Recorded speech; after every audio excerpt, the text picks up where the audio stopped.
दोस्तों आज की इस वीडियो का टॉपिक है वसीयत से डरेंगे नालायक वारिस। जी हां दोस्तों, आप सही सुन रहे हैं। अब नालायक वारिसों का खैर नहीं। आज की इस वीडियो को देखने के बाद नालायक वारिस जो हैं माता पिता को हर रोज जो है पैर छूने वाले हैं और जो कहेंगे वो बात मानने वाले हैं। केवल इस वीडियो को देखिए कि मां बाप के पास क्या शक्ति है, क्या पावर है। अगर वो चाहेंगे तो किस तरह से नालायक वारिस को तहस नहस कर सकते हैं। इस वीडियो को केवल देखिए एक वसीयत के माध्यम से। क्या है वसीयत, पूरा डिटेल से बताएंगे। कैसे उसका ड्राफ्टिंग होता है, आदि आदि बिंदुओं पर हम बात करेंगे। दोस्तों यहां पर बात हो रहा है वसीयत। क्या है वसीयत? इसको इंग्लिश में कहा जाता है विल। क्या कहा जाता है? विल। अगर इसका हम शाब्दिक अर्थ देखें तो इसका मतलब होता है अंतिम इच्छा। और जैसे ही हम लोग अंतिम इच्छा सुनते हैं ना, तो ऐसा लगता है कि भाई अंतिम इच्छा है तो पूरा कर देना चाहिए। और देखिए कि यही भाई पूरा करने वाला मामला कितना पेचीदा हो जाता है। अगर कोई नालायक वारिस है तो माता पिता किस तरह से उसको बर्बाद कर सकते हैं। ठीक है, इस चीज को समझ लीजिए। यहां पर दोस्तों एग्जाम्पल के माध्यम से हम चीजों को समझाने का आपको प्रयास करेंगे। ठीक है, मान के चलिए एक व्यक्ति है, ठीक है, वाई मान लेते हैं। वाई यहां पर प्लस का निशान देते हैं, मतलब ये पुरुष है। ठीक है, और इन्होंने शादी किया है जेड से। ठीक है, यहां माइनस लगा देते हैं, मतलब ये दोनों पति पत्नी है। ठीक है, क्या है? पति पत्नी है। अब इनके जो है 3 संतान है। एक मान के चलिए ए है, दूसरा बी है और तीसरा सी है। मान के चलिए ए पुरुष है, मतलब बेटा है, ये भी बेटा है और ये बेटी है। ठीक है, 2 बेटे और 1 बेटी। आजकल आपको पता है कि भाई बेटा हो या बेटी हो, पिता के संपत्ति पर, पैतृक संपत्ति पर पूरी बराबर रूप से अधिकार है। ठीक है, ये तो आपको पता होना चाहिए। हालांकि जो महिलाएं हैं वो संपत्ति नहीं लेती हैं। ठीक है, दान दहेज जो मिल जाता है बस उसी से जो है अपना ससुराल चली जाती है और वहीं पर अपना परवरिश करती है, वो अलग बात है। लेकिन अगर कानूनी तौर से देखा जाए तो भाई सबको बराबर रूप से हिस्सा मिलेगा। चलिए दोस्तों, अब देखिए, अब यहां पर जो है 2 तरह से संपत्ति का यहां पर बंटवारा हो सकता है। जो वाई जेड के द्वारा जो संपत्ति अर्जित की गई है उनका 2 तरह से यहां पर ट्रांसफर हो सकता है। एक तो ये कि वाई जो है, अगर वाई के नाम से संपत्ति है तो वाई जो है वो चाहेगा तो एक सादा पेपर में लिख देगा कि भाई इस संपत्ति का इस तरह से बंटवारा होगा। ठीक है, मैं होशो हवास में ये चीज लिख रहा हूं, 2 गवाह का हस्ताक्षर, ये सब रहेगा। तो एक तो वसीयत के माध्यम से हो गया। एक दूसरा होता है वरासत, मतलब कि ये जो पिता है, पिता के नाम से संपत्ति है, ठीक है, वो बिना वसीयत किए हुए, मतलब बिना बंटवारा किए हुए जो है वो उनका मृत्यु हो गया। तो वैसे कंडीशन में जो भाई हिंदू उत्तराधिकार अधिनियम है या फिर जो अलग अलग लॉ है, पर्सनल लॉ है, उसके आधार पर जो है संपत्ति का बंटवारा होगा। ठीक है, लेकिन यहां पर बात हो रहा है वसीयत का, विल का। मान के चलिए दोस्तों कि यहां पर इसका बेटा बी जो है वो नालायक निकल गया। ये बेटा जो है इसका एकदम नालायक है, जड़ से खत्म है। इससे परिवार को बहुत नुकसान हुआ है। जैसे भी हुआ है, बहुत सारे रीजन हो सकते हैं। हो सकता है कि भाई शादी किया, कहीं चला गया, या फिर जो है बहुत तंग कर रहा है, शादी कर गया है, अपना ससुराल के पीछे पड़ गया। बहुत सारे रीजन हो सकते हैं जिससे कि माता पिता को एकदम ठेस पहुंच रहा है। ठीक है, तो वैसे कंडीशन में देखिए कि एक माँ बाप क्या क्या कर सकते हैं। ठीक है, ये जो पिता है जिनके नाम से संपत्ति है, जो स्वयं अर्जित किए हैं, ठीक है, अपने से बनाए हैं, उस संपत्ति का बंटवारा देखिए कैसे करेंगे। एक वसीयत तैयार किया जाएगा। क्या तैयार किया जाएगा? वसीयत। और देखिए दोस्तों, वसीयत का पावर देखिए, विल का पावर देखिए, अंतिम इच्छा पत्र को देखिए कि भाई कितना इसका पावर होता है। अगर एक सादा पेपर में भी तैयार किया जाएगा ना, उतना ही वैल्यू है जितना कि रजिस्टर किया जाएगा उस वसीयत का। अगर रजिस्टर किया जाता है रजिस्ट्रार ऑफिस में तो उसका भी वही वैल्यू, अगर सादा पेपर में भी रहता है तो वही वैल्यू। ठीक है, अब देखिए एक पिता किस तरह से इस नालायक पुत्र को जो है सो जिंदगी बर्बाद करके जाएंगे। ठीक है, और ये वसीयत कब लागू होगा इसको भी आपको समझना है। ठीक है, जीते जी जो है पिताजी ने ये तय कर लिया कि भाई इस नालायक पुत्र को, बी को जो है हम संपत्ति तो नहीं देने वाले हैं। सिंपल सी बात है। ए और सी को जो है बराबर बराबर देना चाहते हैं। ठीक है, यानी एक पुत्र को एक पुत्री को बराबर बराबर हिस्सा देना चाहते हैं। ठीक है, तो यहां पर जो है क्या किया जाएगा, जो वसीयत करता है, ये जो वसीयत है, ये जो विल है, ये जो वसीयत पत्र जो तैयार किया जा रहा है, इसमें वसीयत करता का पहली बात की पूरा डिटेल रहेगा। जो वसीयत करता है, वसीयत करता वसीयत करता यहां पर कौन है? वाई है। अगर वाई के नाम से संपत्ति तो वाई करेगा, या जेड के नाम से तो जेड करेगी। ठीक है, सिंपल सी बात है। तो वसीयत करता का पूरा डिटेल रहेगा। ठीक है, क्या नाम है, ठीक है, उसके पिताजी का नाम क्या है, उम्र क्या हो रहा है, या आधार नंबर क्या है, ये सारे डिटेल रहेंगे। उसके बाद दोस्तों संपत्ति का विवरण रहेगा। संपत्ति का विवरण ये बहुत जरूरी है। वसीयत में देखिए क्या क्या चीजें रहेंगी। वसीयतकर्ता का पूरा डिटेल, संपत्ति का विवरण कि किस किस संपत्ति का जो है यहां पर बात होने वाला है, पूरा डिटेल से बात होगा। अगर जमीन का बात हो रहा है तो भाई किस खाता के अंतर्गत कौन सा प्लॉट है, ठीक है, और उसका बंटवारा किस तरह से किया जा रहा है, मतलब कि ए और सी को दिया जा रहा है, बी को बेदखल किया जा रहा है। ठीक है, तो ए को कितना मिलेगा, सी को कितना मिलेगा, ये सारी चीजें लिखी जाएंगी। और साथ में नहीं देने का, बी को नहीं देने का कारण भी वहां पर मेंशन कर दिया जाएगा, तो बेहतर होगा।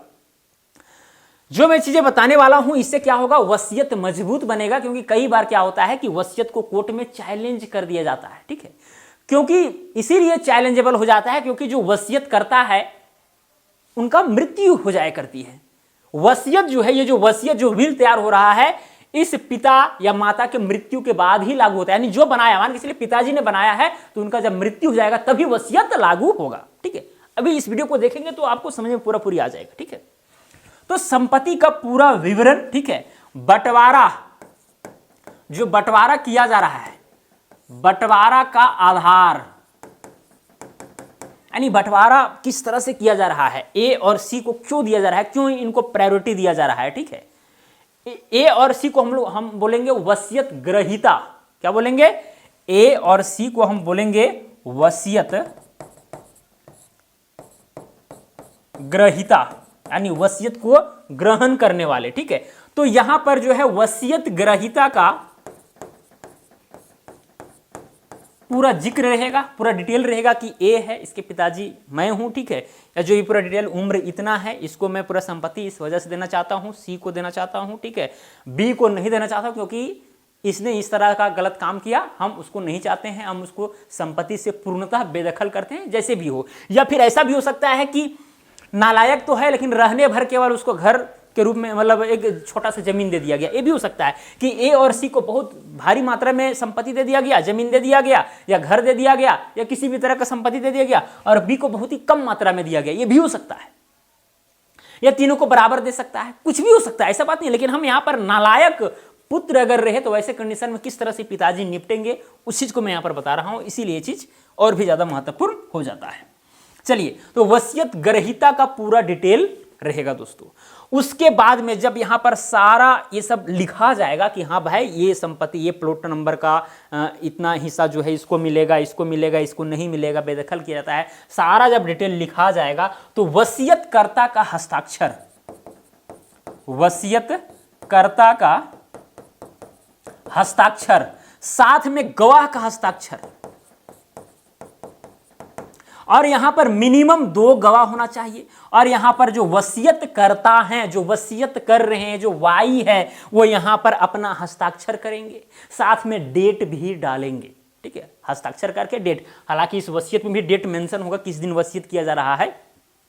तो वसीयत करता हस्ताक्षर करेंगे, डेट डालेंगे, और संभव हो सके तो अंगूठा का निशान भी, अगर वृद्ध ज्यादा है तो अंगूठा का निशान भी लगा सकते हैं और वहां पर लिख सकते हैं, कोई दिक्कत नहीं है। साथ में यहां पर गवाह का हस्ताक्षर रहेगा, और गवाह के हस्ताक्षर के साथ साथ उसका डिटेल रहेगा कि वो गवाह कौन है, ठीक है, कहां के हैं, तो उनका भी डिटेल वहां पर लिखा रहेगा। अब बन जाएगा इस तरह से फाइनली एक वसीयत, एक व्हाइट पेपर पर, एक स्टाम्प पेपर पर। अगर इसको रजिस्टर नहीं भी कराया जाए कोई दिक्कत नहीं, ये वसीयत उतना ही मजबूत होता है। ठीक है, अब वाई ने लिख दिया, बी को जो है संपत्ति से बेदखल कर दिया, ए और सी के फेवर में ये वसीयत लिखा गया। अब जब वाई का मृत्यु हो जाएगा, अब ये वसीयत जो है फिर लागू हो जाएगा। वसीयत क्या हो जाएगा दोस्तों, लागू हो जाएगा। जब तक ये जीवित है तब तक लागू नहीं होगा। अब चूंकि इनका अंतिम इच्छा था कि बस संपत्ति का बंटवारा इस तरह से हो, तो उस अंतिम इच्छा को कोर्ट भी जो है पूरा करने का पूरा प्रयास करता है। कई बार ऐसा भी होता है कि फॉल्स वसीयत बना करके जो है सो दावा जताया जाता है, लेकिन वो खारिज हो जाते हैं, अक्सर खारिज हो जाया करते हैं। कभी कभी सही वसीयत है फिर भी खारिज हो जाया करते हैं, क्योंकि भाई वहाँ पर सही विटनेस जो है सो नहीं पहुँच पाते हैं। ये जो गवाह हैं ये बहुत महत्वपूर्ण है। अगर मान के चलिए जो बी है, अगर वसीयत इसके फेवर में नहीं है, ए और सी वहां पर दखल कब्जा करने गए, तो बी को लगा बुरा, है कि नहीं, वो जाएगा कोर्ट का दरवाजा खटखटाने की इन लोग जो है फॉल्स वसीयत बना करके जो है सो जमीन पर दखल कब्जा कर रहा है। तो कोर्ट क्या करेगा, इस वसीयत को वेरीफाई करेगा, गवाहों का जो है बयान लेगा कि भाई ये जो वसीयत बनाई गई थी, वो जो वसीयत करता था वो आप लोगों के सामने हस्ताक्षर किया था या फिर नहीं, वो होशे हवास में था या नहीं, पूरा उसका तबीयत ठीक था या नहीं, या फिर किसी के दबाव में तो नहीं था। बहुत सारी चीज़ें जो है यहाँ पर गवाहों से पूछा जाता है, और ये सब होशो हवास में किया जा रहा है। वसीयत, ठीक है, ये सारी चीज़ें हालांकि वसीयत में दर्ज रहती है, लेकिन फिर भी जो है गवाह से ये पूछा जाता है कि जो सिग्नेचर हुआ है वसीयतकर्ता का, वो आप लोग के सामने हुआ है या फिर नहीं हुआ है। अगर नहीं हुआ है तो कहीं ना कहीं कुछ हो सकता है, गड़बड़ी हो सकती है, सिंपल सी बात है, ठीक है। तो गवाह जो है बहुत ही महत्वपूर्ण हो जाते हैं, और गवाह जो है अगर कोई वसीयत इस तरह से बनाना चाहते हैं तो गवाह कम से कम अपने से कम उम्र वाले का ही रखें तो बेहतर होगा। कम से कम 2 गवाह होना चाहिए, 3-4 रखेंगे तो और भी बेहतर रहेगा। कई बार जो है गवाह का मृत्यु हो जाता है, ठीक है, गवाह भी मर जाते हैं। अगर ये सेम एज वालों को गवाह रखते हैं, उनका भी मृत्यु हो गया, ठीक है, जब कोर्ट में केस चल रहा है उसी दौरान उनका मृत्यु हो गया तो और भी दिक्कत हो जाता है। प्रूफ होना चाहिए ना, गवाह होना चाहिए। हाँ, अगर गवाह का मृत्यु हो गया और ये जो वसीयत है अगर रजिस्टर है, तो रजिस्ट्रार ऑफिस में जो वहाँ पर अधिकारी हैं उसके माध्यम से बयान दर्ज किया जाएगा कि हाँ भाई हमारे सामने हुआ था, दोनों वहाँ पर मौजूद थे, साइन किए थे सामने, ठीक है। तो वहाँ पर उस तरह से कोर्ट में कार्रवाई की जाती है, ठीक है। और जो मैं चीज़ें यहाँ पर बता रहा हूँ एकदम रिसेंट जो जजमेंट है सुप्रीम कोर्ट का, साथ में अभी का जो कानून का दशा है उसके आधार पर मैं बता रहा हूँ, ठीक है। तो इस तरह से दोस्तों एक वसीयत तैयार हो जाता है, और फाइनली जो है बी बेदखल हुए, कोर्ट का दरवाजा खटखटाया, कुछ करे, अगर वसीयत अच्छा से बनाया गया है, मजबूत रूप से है, तो फिर बी जो नालायक वारिस है, नालायक जो पुत्र है, उसका खत्म कहानी होने वाला है। इस तरह से अब ऐसा नहीं है, अगर वाई के पास अपना संपत्ति है तो वैसे कंडीशन में वो चाहेगा ना तो किसी को नहीं देगा, किसी थर्ड पर्सन को जो सेवा कर रहे हैं ना उनको दे सकता है इतना, क्योंकि भाई वो अपने से अर्जित किए हैं, उनका अपना संपत्ति किसी को भी दे, अपना बेटा या चाहेंगे तो केवल बेटी को देंगे, दोनों बेटों को बेदखल करेंगे, क्योंकि भाई सेवा करेंगे नहीं तो क्यों देंगे। इसीलिए माँ बाप के पास बहुत पावर है, जो भी संपत्ति वो अर्जित किए हैं, जो उनको सेवा करेगा उन्हीं को केवल दे सकते हैं, उतना शक्ति है उनमें। या फिर अगर कोई पिता चाहे कि मैं जीते जी जो है संपत्ति का हस्तांतरण कर दूं, तो ऐसे कंडीशन में वो गिफ्ट कर सकते हैं, गिफ्ट दान दे सकते हैं, ठीक है। तो दोस्तों मुझे उम्मीद है कि आपको समझ में आ गया होगा कि वसीयत से कैसे एक नालायक वारिस, नालायक पुत्र या पुत्री डरेंगे अपने माता पिता से, ठीक है, समझ में आया, ठीक है। यहां पर जो भी बात हो रहा था स्व अर्जित संपत्ति के विषय में बात हो रहा था, यानी जो इन्होंने खुद से अर्जित किया है, अपने जीवन काल में जमीन खरीदा है या और भी तरह का प्रॉपर्टी खरीदा है। अगर एंसेशनल प्रॉपर्टी है, पैतृक संपत्ति है, तो वैसे कंडीशन में भाई हिस्सा तो मिलेगा उसको, कोई इसमें दिक्कत नहीं है। अगर पूर्वजों का 4 पीढ़ी से चली आ रही संपत्ति है तो उसका वसीयत नहीं होता, वो ऑटोमेटिकली खारिज हो जाएगा, ठीक है। संपत्ति में बराबर बराबर सबको हिस्सा मिलेगा, लेकिन स्वअर्जित में नहीं मिलेगा, ठीक है। तो मुझे उम्मीद है दोस्तों कि आपको चीज़ें समझ में आई होंगी। मुझे नहीं लगता है कि किसी तरह का परेशानी होना चाहिए। तो चलिए दोस्तों आज के लिए इतना ही, अब मिलेंगे अगला वीडियो में। जय हिंद, वंदे मातरम।